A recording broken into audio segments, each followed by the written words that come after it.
Pero kahit na na-deliver na ang 1 billion pesos para kay Pangulong Marcos at kahit na naisama na rin sa 2025 budget ang 100 billion pesos insertion sa pamamagitan ng BICAM Committee, ayon mismo sa utos ng Pangulo, nagagalit pa rin daw si BBM. Kaya noong February 2025, sumulat po ako ng isang confidential letter kay Pangulong Marcos. Doon ko ipinaliwanag na ginagawa ko lang ang mga utos niya tungkol sa mga insertions na sinasabi niyang hindi na raw niya makilala. What?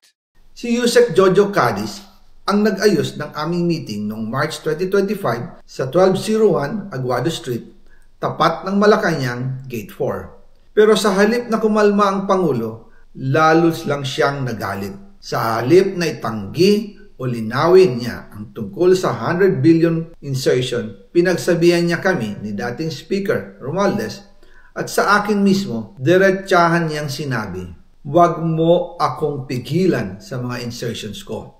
Huwag ka nang makialam sa budget." Dahil sa mga binitawang salita sa akin ni BBM, naging malinaw sa akin na siya mismo ang nag-utos kila Secretary Mina Pangandaman at Yusek Adrian Bersamin na ipasok ang 100 billion pesos worth of projects. Kaya kung hindi talaga totoo na galing sa Pangulo ang utos, bakit hindi niya agad tinanggal noon pa sina Secretary Mina Pangandaman at Undersecretary Adrian Bersamin nang pinaalam ko sa kanya ang 100 billion insertions sa pamamagitan ng sulat? Bakit ngayon lang nila pinag-resign kung kailan nalaman ng publiko ang tungkol dito? And also kinausap ako ni Yusek Jojo Cadiz at nagsabi na ipinapa-insert ng mga projects ang Pangulo na worth 50 billion pesos. And sinabi ko kay Yusek Jojo na meron ng instruction kay Secretary Mina Pangandaman at Yusek Adrian Bersamin about the 100 billion pesos insertion.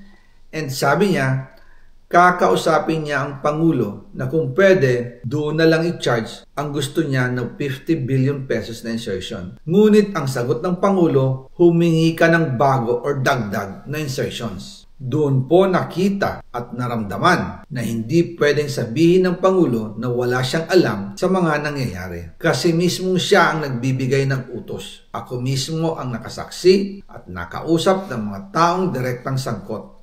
Kaya hindi na pwedeng maghugas kamay at magturo na parang inosente.